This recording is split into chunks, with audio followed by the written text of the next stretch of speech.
Good afternoon, everyone. I just wanted to shoot a quick little video on moving authentically and teaching authentically. And I know authenticity is a buzzword right now. Everybody's talking about authenticity. But two stories came to mind where I think this is hugely important, not only as a mover, but also as a coach or teacher or facilitator of movement. So sometimes it takes a little bit of courage to move authentically and teach authentically. And I just want to give you two stories. By the way, the word author and authentic have the same root. And I think that's a pretty interesting lineage of those words. It means to write your own movement, right? If you're moving authentically, literally you write the program, you write your own approach. I think that's pretty cool. Right now, as I'm speaking, there's a beautiful red cardinal right outside my door. But here's the deal, two stories. I used to teach workshops, a lot of workshops in New York City. The workshops would start, I would get like 30, 35 people, right? Sometimes the workshops would start at noon.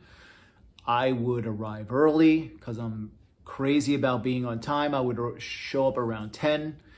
And this particular weekend, there was two dancers attending the workshop. Two dancers. Actually, I'll tell a story about a dancer and then I'll tell a story about a kickboxer. Both are women. So I'm warming up. I show up a little bit early. Workshop starts at noon. I show up around 10 and I'm watching this young trainer, young dancer, who's a trainer because I believe dancing is hard on the wallet. It's hard to make a living via dancing. So I'm watching her with her 10 a.m. client and then her 11 a.m. client. And it was very clear that the client was not having a great time and this young trainer was not having a great time, and neither one were fully engaged, and they looked bored and they looked like they were just clearly not having a great time. The trainer was trying, she was bubbly, she was personable, she was doing a great job, but something was just a little bit off.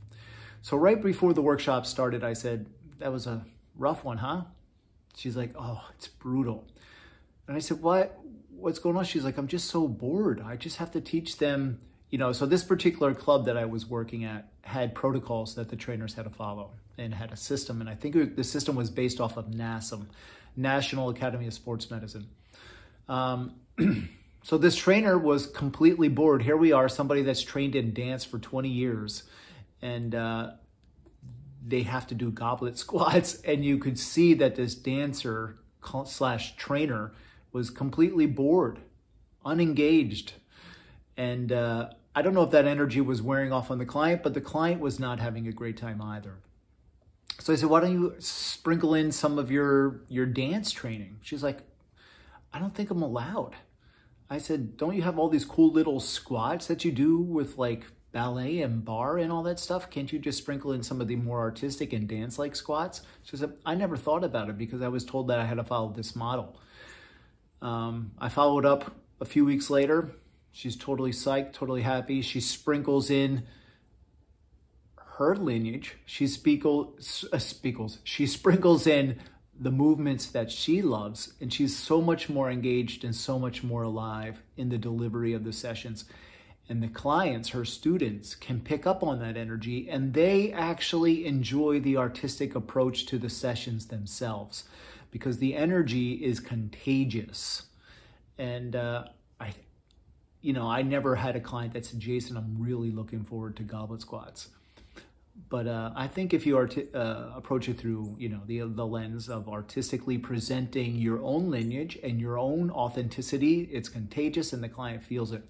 Very similar story to a kickboxer, also a young woman who is a great kickboxer, beautiful movement skills, beautiful boxing skills, and also had to make ends meet via personal training. Totally bored. Here's your push-up. Here's this. Here's that. Sprinkle in some of your art. Sprinkle in some of your movement culture, your little jazz that you do.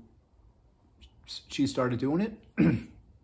Opened up her own spot. No longer is under the big umbrella of a huge gym conglomerate. And people love her approach because it's artistic, it's expressive. She has much more freedom within her programming and her classes and her structure. She's much more free, and she's able to present on the material that lights her up. And by lighting her up, she is able to light up her clients, her students, and her athletes. So that's my little take on moving authentically. We have to be courageous and brave enough to move the way that we want to move. And sometimes it takes a little bit of guts to say, this is no longer serving me, and to put it aside for a little bit. But then we also have to be brave enough to say, if I'm a dancer of 20 years, screw it. I'm going to present some dance material to my clients and approach this process through the lens of who I am. And I am an artist, I'm a dancer, and I'm going to give that person dance.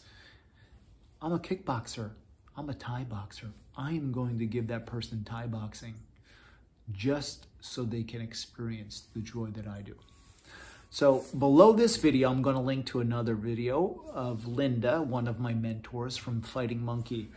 And now look, she's going to be in a push-up position, bear crawl position, let's call it a plank position. We could have our students, clients, athletes do these planks, which probably doesn't resonate with anyone. Probably nobody enjoys those.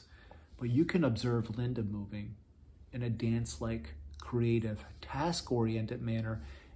And could you just envision people enjoying that much more? Check out the video of Linda below this video. And I appreciate you being here. Thank you so much.